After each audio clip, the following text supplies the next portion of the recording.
애굽을 나온 이스라엘 백성들이 광야에서 40년의 세월을 보냈습니다. 그리고 이제 요단강 동쪽 언덕에 이르러서 가나안 땅에 약속의 땅에 들어갈 것을 기다리고 바라보고 있습니다. 모세는 자신이 하나님의 말씀을 어기고 하나님의 말씀대로 그 가나안 땅에 들어가지 못하게 되었죠. 허락을 받지를 못했습니다. 그래서 모세는 가나안 땅이 아니라 하나님 나라에 들어갈 것을 기다리며 대기하고 있는 중입니다. 마지막과 새로운 출발을 앞두고 있는 그들에게 모세가 이스라엘 백성들에게 설교한 내용이 신명기입니다. 이 신명기에는 과거의 역사를 회상하고 자신이 사랑하는 백성들을 향한 노 선지자의 유언과도 같은 그러한 교훈과 가르침이 들어 있습니다. 주요한 내용은 이전에 있었던 모든 일들을 기억하라는 것입니다. 너희가 어떻게 하나님께 건짐을 받았는가, 하나님께서 너희를 어떻게 입히시고 먹이시고 인도하셨는가 하는 것들을 기억하라는 것이죠. 그리고 너희가 어떻게 반역하여서 하나님께 징계를 받았는가 기억하라라고 말합니다. 오직 여호와의 말씀에 순종하라, 하나님을 사랑하라, 오고 오는 세대에게 이것을 가르치라 하는 내용이 들어 있습니다. 모세는 이스라엘 백성들이 약속의 땅에 들어가서 해야 할 일들을 알려줍니다. 그리고 오늘 본문은 그 해야 하는 일들 가운데 속해 있는 일입니다. 그것은 바로 모든 백성 앞에서 언약의 복과 저주를 선포하는 일이죠. 그들이 순종했을 때 따라오는 복과 그들이 불순종했을 때 하나님께서 내리실 저주들에 대해서 선포하라고 말씀을 하십니다. 28장을 크게 보면 두 부분으로 나누어집니다. 하나는 복에 대한 순종에 대한 복의 내용을 다루고 있고, 다른 하나는 불순종에 대한 저주의 내용을 다루고 있습니다. 그 복이 얼마나 큰지, 그 저주가 얼마나 큰지 하는 것들이 그 복의 내용들에 대해서 쭉 열거하고 있는 것입니다.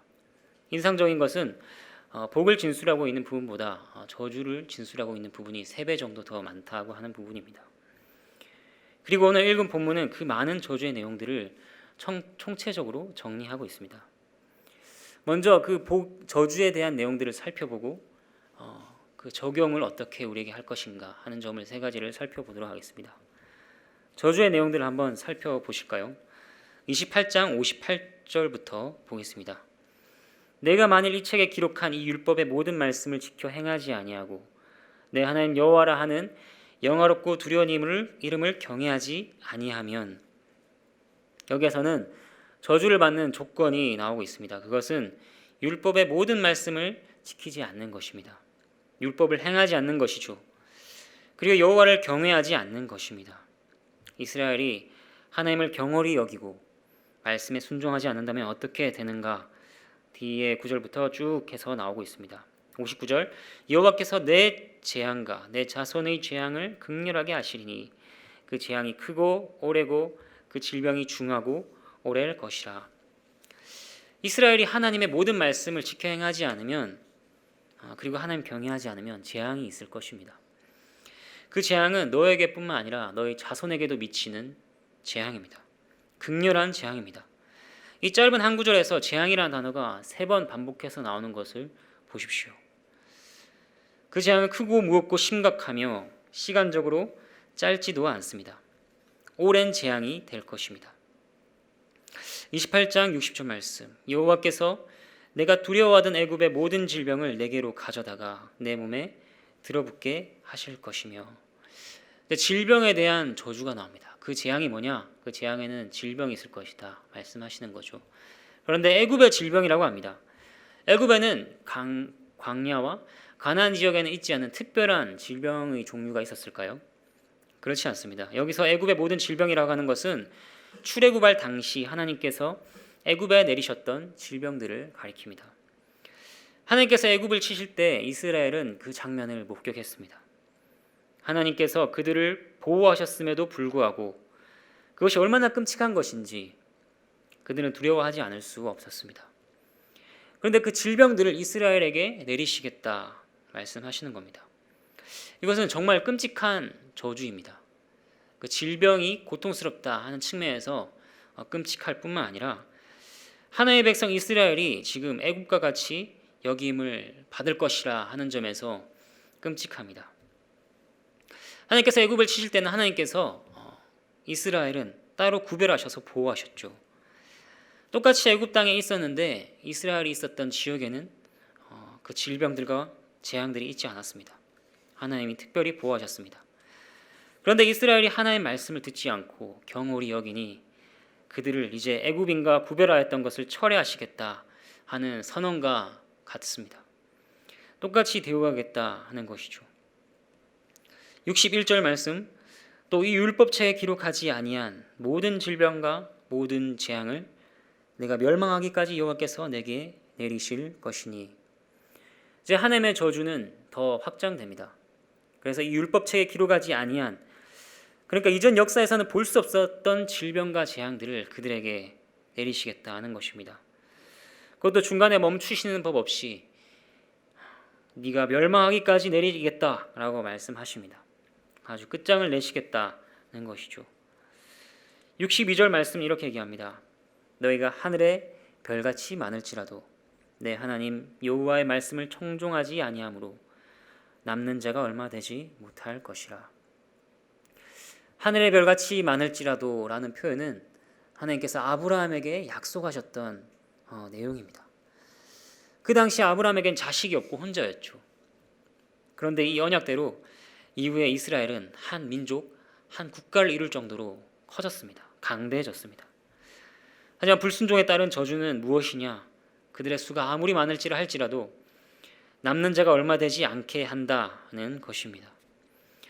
이 저주는 아브라함과 족장들에게 약속하셨던 번성의 언약을 철회하실 뿐만 아니라 언약 전으로 돌아간다는 내용입니다. 역행이죠. 63절 말씀 보겠습니다.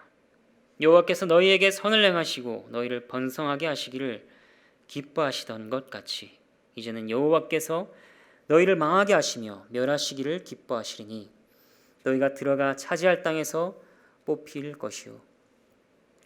이스라엘을 번성케 하신 분은 하나님이십니다. 그리고 번성케 하기를 하나님께서는 참으로 기뻐하셨습니다. 하지만 그들이 불순종으로 말미암아 어떤 저주가 내려지느냐? 너희의 멸망이 나의 기쁨이 될 것이다 라고 말씀하시는 겁니다. 그리고 여기에서도 아브라함과 맺으신 언약이 부서지고 철회되는 장면을 볼 수 있습니다. 그들에게 그 땅을 주시겠다고 약속하셨죠. 그런데 그들이 쫓겨나는 것입니다. 그들이 가나안 민족을 쫓아내고 그 땅을 차지하였으나 저주로 말미암아서 그들이 쫓김을 당하고 땅을 잃는다는 것입니다. 64절 말씀, 여기에 나오는 저주는 이렇게 얘기합니다. 여호와께서 너를 이 땅 이 끝에서 저 끝까지 만민 중에 흩으시리니 내가 그곳에서 너와 내 조상들이 알지 못하던 목석 우상을 섬길 것이라. 이 끝에서 저 끝까지 만민 중에 흩으신다 하는 내용을 보면 마치 바벨탑 사건이 생각납니다. 그들의 바벨탑 사건 때 있었던 그들의 제약으로 말미암아 하나님께서 그들의 언어를 혼잡하게 하시고 온 열방에 흩으시죠. 그것처럼 이스라엘이 하나님 말씀 듣지 않으면 그들을 흩으시겠다 말씀하십니다. 그들이 흩어지면 이제 어떤 일도 하기가 힘듭니다. 성을 쌓을 수도 없고 도시를 건설할 수도 없고 예배를 드리기도 어렵습니다. 그들은 소수가 되고 약자가 됩니다. 뿐만 아니라 흩어진 곳에서 목석 우상을 섬길 것이라 이렇게 말합니다. 아브라함의 아버지 데라가 원래 다른 신들을 섬겼죠. 여호수아서 24장 2절 말씀에 이렇게 증언합니다. 옛적에 너희의 조상들 곧 아브라함의 아버지 나홀의 아버지 데라가 강 저쪽에 거주하여 다른 신들을 섬겼으나, 그런데 하나님께서 아브라함에게 영광을 나타내시고 그를 이끌어내시고 건져내셨습니다. 하지만 언약의 저주는 우상 숭배에서 이끌어낸 자를 다시 우상 숭배로 끌고 가겠다 하는 것입니다. 이 장면도 역시 거꾸로 되돌아가는 역행하는 장면이라 할 수 있습니다. 모든 것을 돌이키겠다. 너희가 다시 우상을 섬길 것인데 너희 조상들도 알지 못하던 우상을 섬길 것이라 말씀하십니다.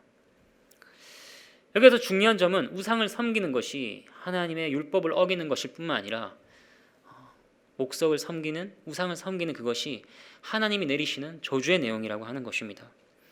하나님과 멀어지며 하나님을 잊어버리게 됩니다.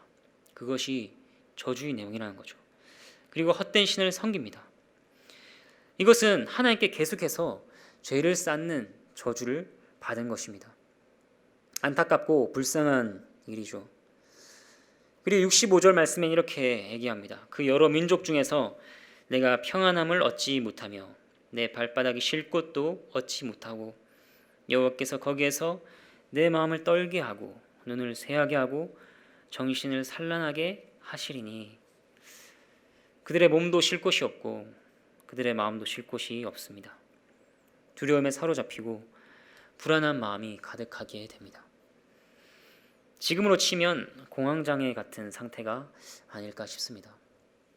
저는 공황장애에 걸려본 적은 없지만 주위에 공황장애에 걸려본 몇몇 분들의 이야기를 들어본 적이 있습니다. 그 두려움과 불안이 너무 커서 자살 충동을 느낄 정도라고 합니다. 너무 끔찍한 저주이죠. 66절과 67절은 이어서 얘기합니다. 내 생명이 위험에 처하고 주야로 두려워하며 내 생명을 확신할 수 없을 것이라. 내 마음의 두려움과 눈이 보는 것으로 말미암아 아침엔 이르기를 아하 저녁이 되었으면 좋겠다 할 것이요 저녁엔 이르기를 아하 아침이 되었으면 좋겠다 하리라. 생명의 위험이 끊이지 않습니다. 언제 죽어도 이상할 것이 없는 위험한 상황이 계속 닥치는 것이죠. 낮과 밤으로 죽을까 두려워하는 상황에 놓입니다. 그래서 그저 하루가 빨리 지나가기를 바랄 뿐입니다. 죽고 싶지만 스스로 죽을 수는 없고 그래서 시간이 가버리기를 바라는 것입니다. 성경에 나오는 여러 가지 인물들 중에 극심한 고통을 겪었던 욥도 이와 비슷한 고백을 합니다. 욥기 7장 3절 4절에 이렇게 얘기합니다. 이와 같이 내가 여러 달째 고통을 받으니 고달픈 밤이 내게 작정되었구나. 내가 누울 때면 말하기를 언제나 일어날까 언제나 밤이 갈까 하며 새벽부터 이리 뒤척 저리 뒤척 하는구나. 여러분 이러한 경험을 하신 적이 있으신가요?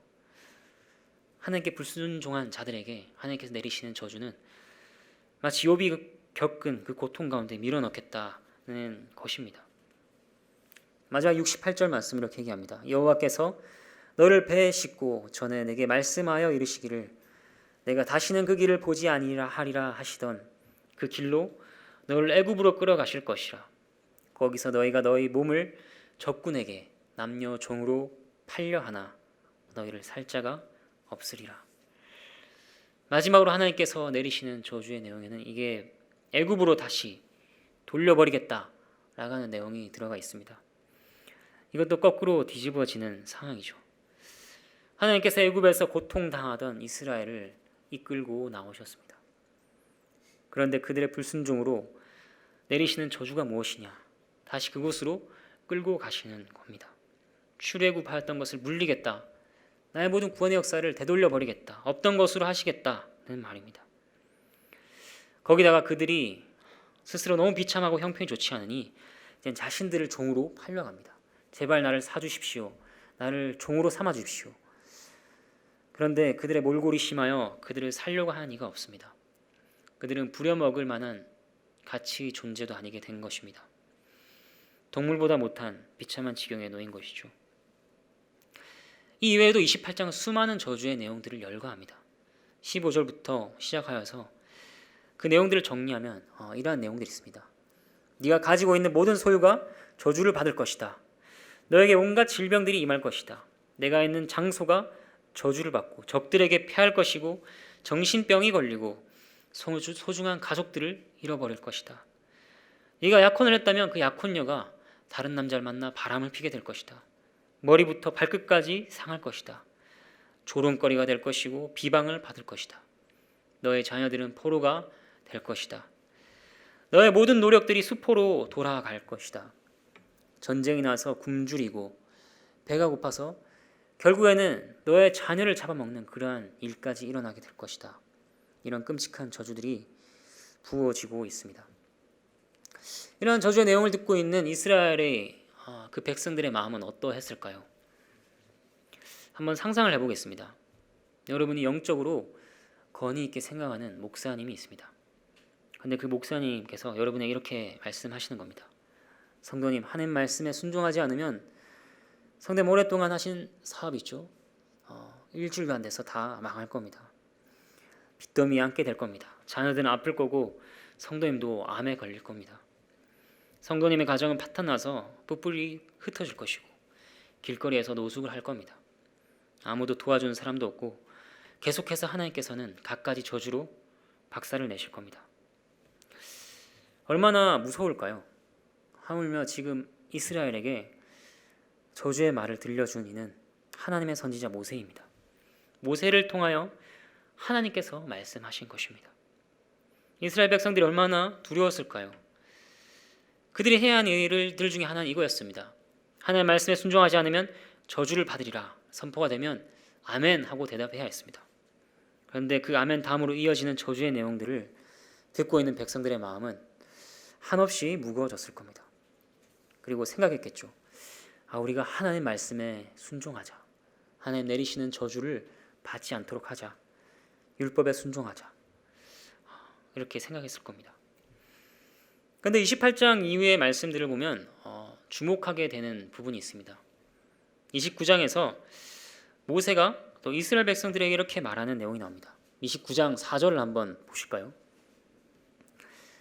29장 4절 말씀 보시면 모세가 이스라엘 백성들에게 이렇게 얘기합니다. 그러나 깨닫는 마음과 보는 눈과 듣는 귀는 오늘까지 여호와께서 너희에게 주지 아니하셨느니라. 이 말은 너희가 수많은 기적들을 보고 이적과 기사를 보았지만 아직까지도 깨닫지를 못하고 있다. 하나님께서 깨닫는 마음을 아직 주지 않으셨다 하는 것이죠.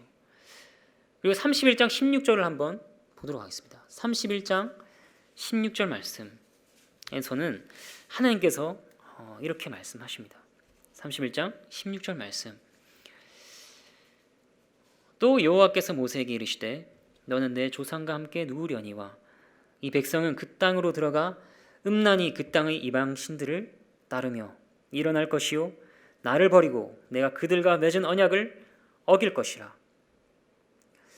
모세도 그렇고 하나님도 그렇고 이스라엘 백성이 언약의 의무를 지키지 않을 것을 예상하고 계시는 것이죠. 그래서 내 신명기 맨 마지막에 나오면 그들이 저주를 받을 때 그들에게 이러한 노래를 들려주거라 라고 모세에게 하나님께서 노래를 주시는 장면이 나옵니다. 끔찍한 저주가 선언되었음에도 불구하고 이스라엘의 불순종을 예방할 수 없었습니다. 실제 이스라엘의 역사에는 불순종과 반역의 이야기가 거듭해서 나타납니다. 그리고 하나님께서 말씀하신 바대로 정말 언약의 저주가 이루어지는 장면이 나오죠. 흩어지고 그들의 수가 줄고 질병에 걸리고 그들이 열심히 가꾼 농사와 가축들은 다 죽고 황폐해집니다. 적국에게 둘러싸여서 배가 고파서 자녀를 잡아먹는 그러한 일도 실제로 이루어집니다. 결국 노예로 끌려가서 열방에서 조롱거리가 되지요. 우리가 이러한 언약의 저주에 대한 내용을 보면서 우리에게 어떤 것들을 적용할 수 있을까요? 어떤 생각을 해야 하겠습니까? 세 가지로 정리를 해서 한번 살펴보겠습니다. 첫 번째, 언약의 저주를 바라보며 기억해야 되는 것은 내가 받아야 할 저주가 이러한 것이구나 하는 것입니다. 이 언약의 저주를 받는 조건이 무엇이었나요? 신명기 28장 58절에 우리가 읽었었죠. 내가 만일 이 책에 기록한 율법의 모든 말씀을 지켜 행하지 아니하고 내 하나님 여호와라 하는 영화롭고 두려운 이름을 경외하지 아니하면 이죠. 율법의 모든 말씀이 말씀하시는 바가 무엇입니까? 내 마음을 다하고 목숨을 다하고 뜻을 다하여 주 너희 하나님을 사랑하라는 것입니다. 그리고 또 내 이웃을 내 몸과 같이 사랑하라 하는 것이죠. 이 두 계명이 온 율법과 선지자의 강령입니다. 그런데 갈라디아서 3장 10절 말씀은 이렇게 얘기합니다. 무릇 율법 행위에 속한 자들은 저주 아래에 있나니 기록된 바 누구든지 율법책에 기록된 대로 모든 일을 항상 행하지 아니하는 자는 저주 아래에 있는 자라 하였음이라. 이렇게 말하고 있습니다. 어떤 사람이 저주 아래에 있습니까? 율법에 기록된 대로 모든 일을 항상 행하지 않는 모든 자가 다 저주 아래에 있습니다. 율법에 기록된 대로라고 하는 말은 내 생각이 기준이 아니라는 겁니다. 전통이 기준이 아니고 심지어 교회의 의견도 기준이 아니라는 겁니다.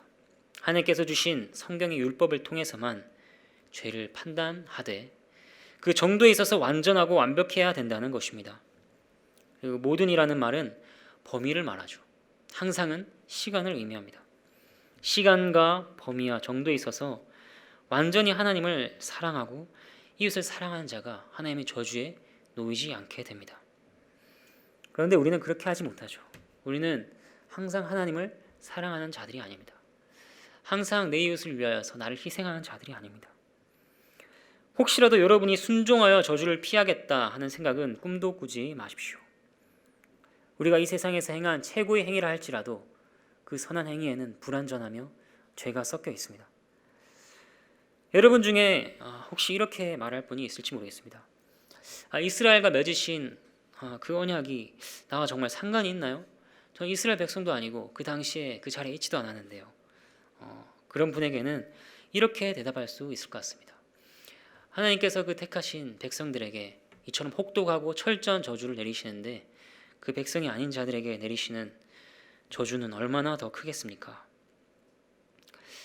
그렇기 때문에 로마서 3장에서 말하는 것처럼 율법을 받은 유대인이나 율법을 받지 않은 이방인이나 매 한 가지 다를 바가 없습니다. 그 형편에 있어서 다 죄 아래에 있고 다 저주 아래에 있는 것입니다. 그렇기 때문에 저주에 대한 내용들을 보면서 먼저 생각할 것은 이스라엘은 실패하였지만 우리는 그렇게 하지 말자. 하나님의 말씀에 잘 순종하자가 아닙니다. 이미 늦었습니다. 우리가 이미 다 불순종한 자입니다. 내가 받아야 할 저주가 이러한 것이구나. 이러한 끔찍한 저주의 화살이 나를 향하여 겨누어져 있구나. 그렇게 생각해야 되는 겁니다. 이를 인정하기란 이를 깨닫는 것은 쉽지 않습니다. 거듭나지 않으면 분명한 성경 말씀에도 불구하고 자신이 저주 아래 있음을 인정하지 않습니다. 다른 이들과 비교해서 자신은 괜찮은 사람이라고 생각합니다. 하지만 하나님은 어떻게 생각하십니까? 저주 아래에 있는 자로 보십니다. 신자도 마찬가지입니다. 율법에 대해서는 저주 아래에 있습니다. 우리가 이러한 저주받은 비참한 상황을 어떻게 생각해야 합니까? 왜 이것을 반드시 경험적으로 알아야 하는 걸까요? 그에 대한 대답을 하이델베르크의 요리문답은 알려줍니다. 1문답에서는 우리의 유일한 위로가 무엇이냐 했을 때 우리가 우리의 것이 아니라 그리스도의 것이다 라고 대답하고 삼위 하나님의 사역이 우리의 위로다 라고 대답을 하죠. 그리고 2문답에서는 이렇게 얘기를 합니다. 그러나 위로 가운데 우리가 살고 죽기 위해서는 무엇을 알아야 하는가? 그 첫 번째가 바로 우리의 죄와 비참함이 얼마나 큰가 하는 것을 알아야 된다고 얘기해 줍니다. 그리고 웨스트민스터 소요리 문답의 19문답은 이렇게 알려줍니다. 그렇다면 우리의 비참함이 무엇인가 했을 때 그것은 하나님의 진노와 저주 아래 있다는 것이라고 말해주죠. 이렇게 세세하게 저주의 내용을 살피는 것이 유익한 것은 마치 이렇습니다.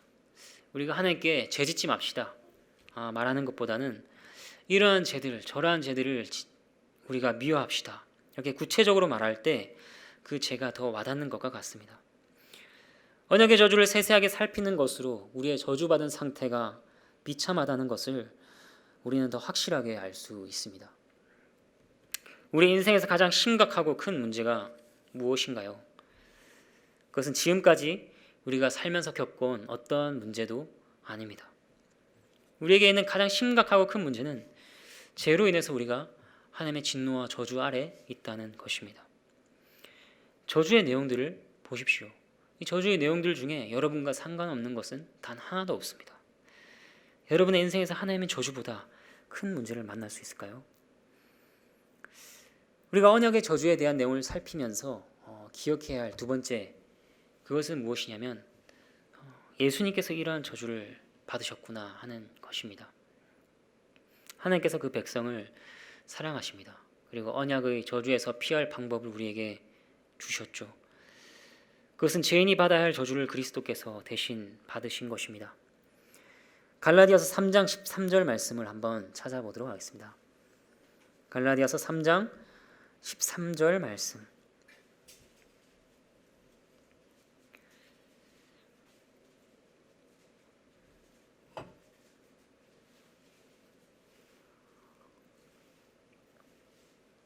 갈라디아서 3장 13절 말씀은 우리에게 이렇게 말하여 줍니다. 그리스도께서 우리를 위하여 저주를 받은 바 되사 율법의 저주에서 우리를 속량하셨으니, 이 구절은 우리가 이번 오후 예배 때에도 보았던 말씀입니다. 하나님께서 이 말씀을 계속해서 우리에게 들려주시기를 원한다고 믿습니다.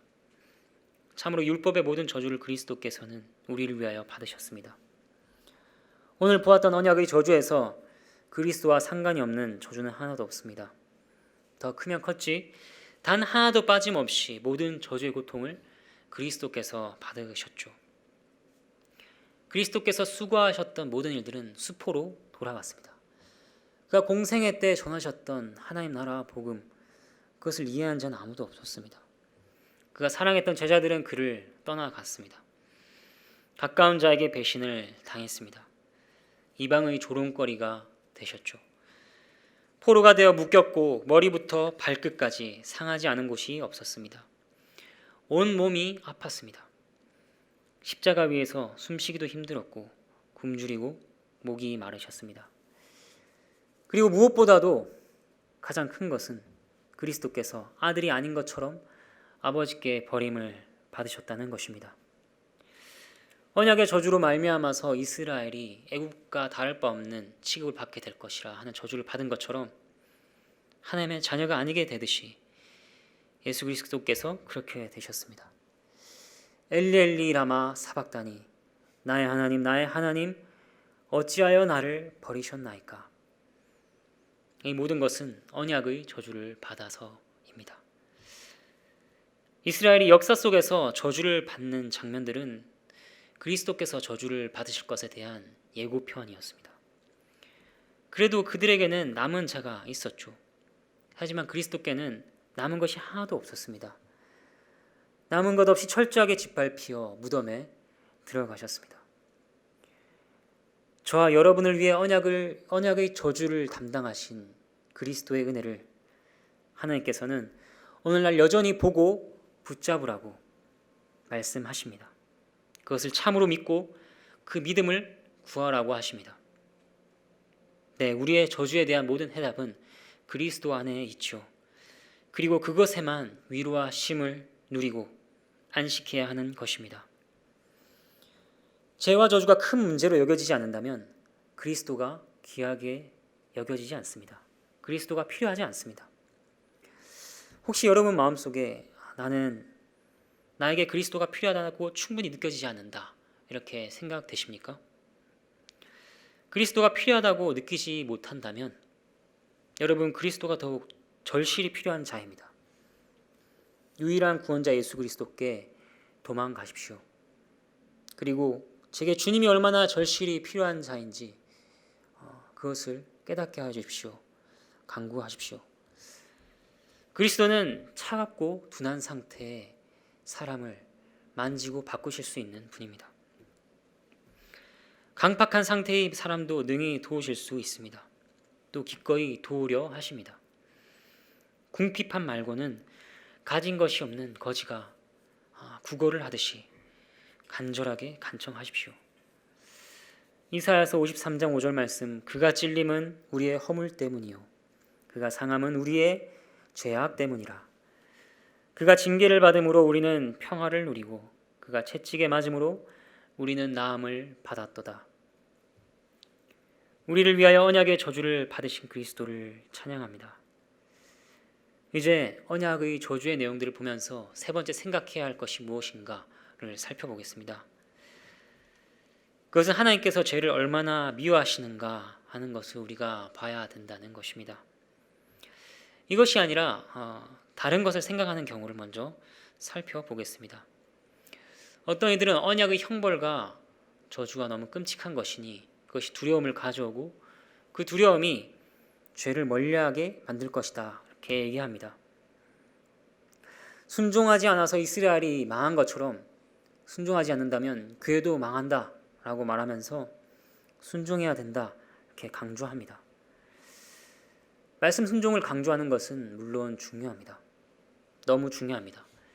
교회를 다닌다고 하지만, 하나님을 믿는다고 하지만 하나님의 말씀과 동떨어진 삶을 사는 사람들이 많기 때문입니다. 하지만 저주에 대한 두려움으로 죄를 멀리하는 것은 자기 사랑의 다른 모습이라고 할 수 있습니다. 자신이 저주와 벌을 받지 않는 것 자체가 중요한 것이죠. 이러한 두려움은 죄를 그저 외적으로 멀리하게 할 뿐입니다. 하지만 우리는 언약의 저주를 통해 하나님께서 죄를 얼마나 미워하시는지를 깨닫는 데 초점을 맞춰야 합니다. 한쪽은 언약의 저주가 얼마나 두려운 것인가를 말하고, 다른 한쪽은 하나님께서 죄를 얼마나 미워하시는가를 말합니다. 둘은 어떻게 보면 비슷해 보이고 종이 한 장 차이 같습니다. 하지만 극과 극으로 다른 내용이라 할 수 있습니다. 언약의 저주가 얼마나 두려운 것인가, 순종하도록 하자, 이를 피하기 위해 우리가 순종을 노력하자 하는 자는 자신의 안위가 중요하고 자신이 중심인 자입니다. 그러나 하나님께서 죄를 얼마나 미워하시는가, 이것을 생각하는 자는 그분의 마음을 중요하게 여기는 자입니다. 내가 저주를 받고 안 받고 보다도 더 중요한 것이 그분의 마음이라는 하나님 중심적인 생각입니다. 하나님 백성이 받아야 할 언약의 저주는 그리스도께서 남김없이 받으셨습니다. 우리는 이제 그것을 두려워할 필요가 없는 것이죠. 우리는 하나님께서 죄를 얼마나 미워하시는가 하는 것을 생각하며 죄를 멀리하고 미워해야 합니다. 그렇다면 우리는 어떻게 우리의 안위가 아니라 하나님의 마음을 생각하며 죄를 미워할 수 있을까요? 그것은 하나님을 진심으로 사랑하게 될 때 가능한 일입니다. 그리고 하나님을 사랑하게 되는 것은 그가 우리를 사랑하셨다는 것을 알게 될 때입니다. 요한일서 3장 16절 말씀 한번 찾아보도록 하겠습니다. 요한일서 3장 16절 말씀.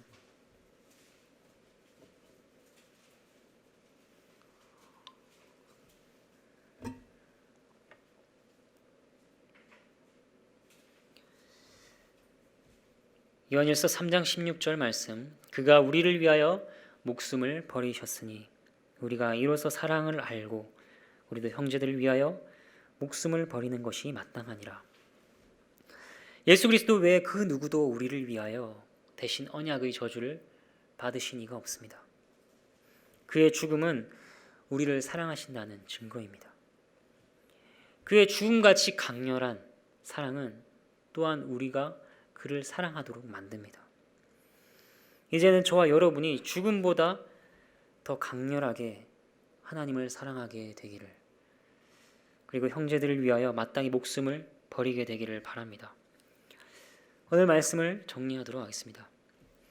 우리가 언약의 저주를 보면서 율법 자체를 싫어하게 되어서는 안 됩니다.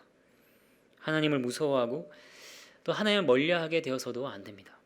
혹은 이 내용을 가지고 형제들을 위협하거나 판단해서도 안 됩니다. 언약의 저주를 통하여 우리가 기억할 것은 세 가지입니다. 하나는 내가 받아야 할 저주가 이처럼 비참한 것이구나 하는 것이고, 둘째는 그리스도께서 우리를 위하여 받으신 저주가 이러한 것이구나 하는 것입니다. 그리고 세 번째로는 하나님께서 죄를 이토록 미워하시는구나 하는 것입니다. 마지막으로 말씀드립니다. 저주에서 벗어날 소망을 여러분 자신에게서 찾으려는 그 모든 시도를 포기하십시오. 우리가 오직 그리스도를 바라보게 되기를 바랍니다. 그리고 저와 여러분이 하나님과 형제 자매를 죽도록 사랑하게 되기를 바랍니다. 함께 찬양하도록 하겠습니다.